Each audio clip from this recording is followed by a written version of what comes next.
అందరికీ నమస్కారం. ఈరోజు మనం సుధామూర్తి గారు రచించిన 'అమ్మమ్మ చదువు' అనే పుస్తకంలోని 'తేనెటీగ' అనే కథ గురించి తెలుసుకుందాం. ఇన్ఫోసిస్ ఫౌండేషన్ వారికి గ్రంథాలయాలకు పుస్తకాలిచ్చే ప్రణాళిక ఉంది. గ్రామీణ ప్రాంతాల్లో గ్రంథాలయాలు చాలా వాటికి మేం పుస్తకాలిచ్చాము. ఎక్కువగా పుస్తకాలు ప్రభుత్వ పాఠశాలలకిస్తాము. అప్పుడప్పుడు గ్రామాల్లో యువ క్లబ్లకు, యువ కమండలులకు కూడా ఇస్తాము. సిద్ధార్థ నా విద్యార్థి. ఒకరోజు నన్ను చూడాలని వచ్చాడు. కాలేజీలో అతను నాకు బాగా తెలుసు. కాలేజీ యూనియన్ పనుల్లో చాలా చురుగ్గా ఉండేవాడు.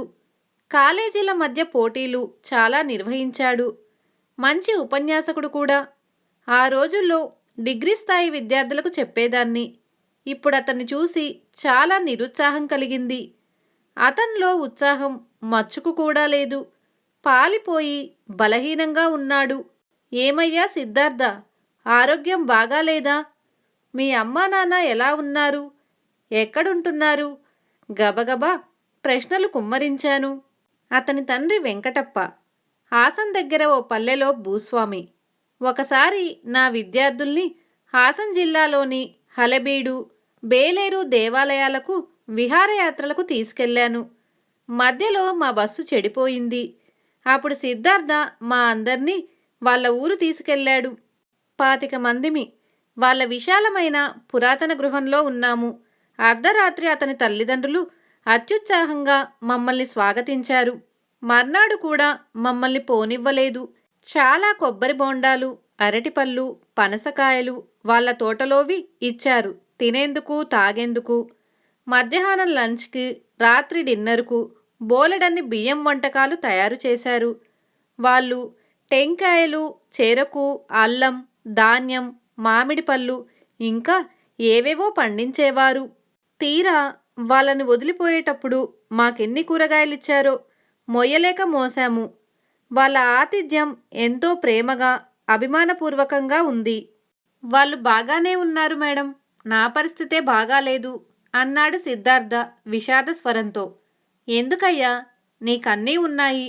ప్రేమించే తల్లిదండ్రులు, సారవంతమైన భూమి, శుభ్రమైన వాతావరణం, అన్నిటినీ మించి విపరీతమైన ఉత్సాహం. లేవు, అవన్నీ లేవు. నా తల్లిదండ్రులకు నా మీద అపారమైన ప్రేమ. ఆ మారుమూల పల్లెలో ఉండమని పట్టుబడుతున్నారు. ఒక్క సెకండ్లోనే విసుగు పుడుతుంది. ఒక సినిమా థియేటర్ లేదు. మంచి స్నేహితుల్లేరు.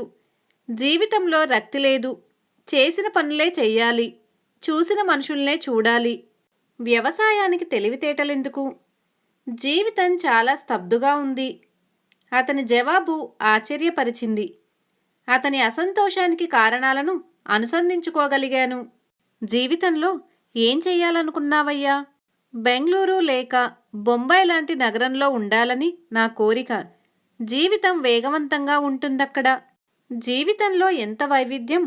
ప్రతిరోజు కొత్తదనం కనిపిస్తుంది. ఆ పల్లెల్లో మురుగుతున్నాను. ఇప్పుడేం చేస్తున్నావు? కొన్నాళ్ళు కాల్ సెంటర్లో పనిచేశాను. చాలా కష్టం. గొంతు సమస్య పట్టుకుంది. నా గదికి పనిచేసే చోటుకు 20 కిలోమీటర్ల దూరం. ప్రయాణాలతో నిద్రలేమి వల్ల ఆరోగ్యం చెడింది. ఆ ఉద్యోగానికి రాజీనామా చేశాను. ఇప్పుడు మరో ఉద్యోగం వెతుకులాటలో ఉన్నాను. ఇప్పటి అధునాతన సాంకేతిక వికాసం వల్ల ఉద్యోగం సంపాదించడం కష్టం కాదు. కానీ వచ్చే జీతంతో పెద్ద నగరంలో జీవించటం కష్టం కావచ్చును. పెద్ద నగరంలో మొదటి సమస్య కాలుష్యం. సిద్ధార్థ, అనేక కార్యక్రమాలు నిర్వహించడంలో ఆరితేరావు.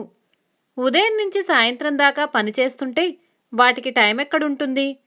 సంతోషంగా లేవు కాబట్టి నీలో ఉత్సాహం అదృశ్యమైంది. మీరన్నది నిజమే కావచ్చు.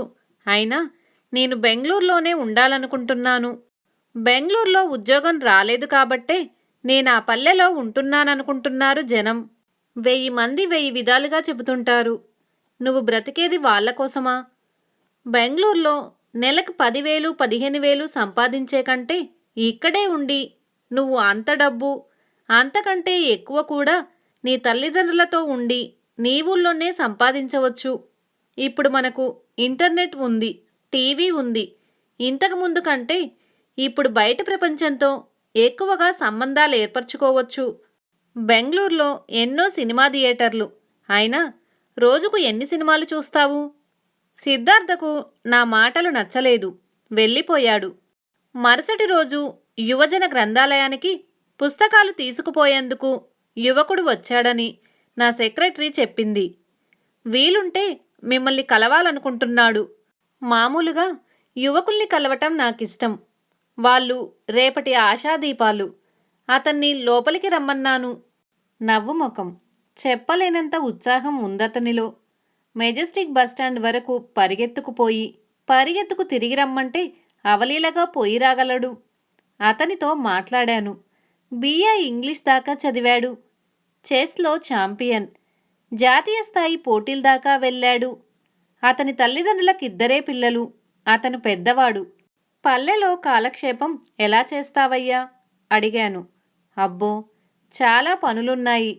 నేను పుట్టగొడుగుల వ్యాపారం చేస్తాను. మంచి లాభాలొస్తున్నాయి. దానిమీద రోజు 4-5 గంటలు పనిచెయ్యాలి. నా పూర్వీకుల ఇంట్లో ఉన్నాను. చాలా పెద్దది. సౌకర్యంగా ఉంది. నా తల్లిదండ్రులతో ఉన్నాను. మా ఊళ్ళో కాలుష్యం లేదు. ఏం కావాలన్నా దగ్గరలో దొరుకుతుంది. నాకు చాలా ఇష్టమైన కార్యక్రమాలతో మిగిలిన సమయం గడుపుతాను. పిల్లలకు చెస్ నేర్పిస్తాను. కొందరు యువకుల సహాయంతో గ్రంథాలయం నిర్మించాము. ఆ గ్రంథాలయం ద్వారా అనేక సామాజిక కార్యక్రమాలు నిర్వహిస్తున్నాము. పుస్తకాలు తీసుకెళ్లేందుకొచ్చాను. పక్క ఊరికి కూడా పోతుంటాను. అక్కడ యూత్ క్లబ్ ప్రారంభించేందుకు సహాయం చెయ్యాలని. అలాంటి క్లబ్బులుంటే వాటికి చెందిన యువకులు కలుసుకోవచ్చు. అభిప్రాయాలు ఇచ్చిపుచ్చుకోవచ్చు. మా తోటలో కూరగాయలు పండిస్తాము. అవి తాజాగా, ఆరోగ్యంగా ఉంటాయి. నేనెలా ఉండాలనుకున్నానో అలాగే ఉంటున్నాను. సంతోషంగా ఉంది. పుట్టగొడుగుల వ్యాపారంలో ఎంత డబ్బు సంపాదించవచ్చు అన్న కుతూహలం కలిగింది. అతన్నడిగాను. అది మన పెట్టుబడి మీద ఆధారపడి ఉంటుంది. 10 రూపాయల పెట్టుబడితో 40 సంపాదించవచ్చు. క్షణక్షణం మారే షేర్ మార్కెట్ కంటే మంచిది కదా. బెంగళూరులో సంపాదించేదానికంటే ఎక్కువే సంపాదిస్తున్నాను. నాకో ద్విచక్ర వాహనం ఉంది. మొబైల్ ఫోన్ ఉంది. నగరంలో ఉండే ప్రతి ఒక్కరికంటే నేను బాగున్నాను. పల్లెల్లో ఉండటమే నాకిష్టం. ఇది నా ఎంపిక. ఇందులో ఎవరి బలవంతమూ లేదు. శ్రీ కెవి పుట్టప్పగారి ప్రఖ్యాత పద్యాన్ని గురుప్రసాద్ గుర్తుకు తెచ్చాడు. కువ్వెంపు అని పుట్టప్పగారిని ప్రియంగా అంటాము. ఆ పద్యంలో ఆయన అంటారు, వసంత ఋతువులో కోకిల ఏ రాజుగారి ఆజ్ఞ లేకుండానే పాడుతుంది. రొద చేసే తేనెటీగలు తేనెని సంపాదిస్తూ ఆనందిస్తాయి. మరి దేన్ని గురించి పట్టించుకోవు. సహజత్వం ఎప్పుడూ అందంగానే ఉంటుంది. సిద్ధార్థ మనసులోకొచ్చాడు. అతనికి అన్ని సౌకర్యాలు ఉన్నాయి. పాపం మనసు లేదు. గురుప్రసాద్ షిమోగా అడవుల్లో ఆరోగ్యంగా, అందంగా పెరుగుతున్న వృక్షరాజ్యం.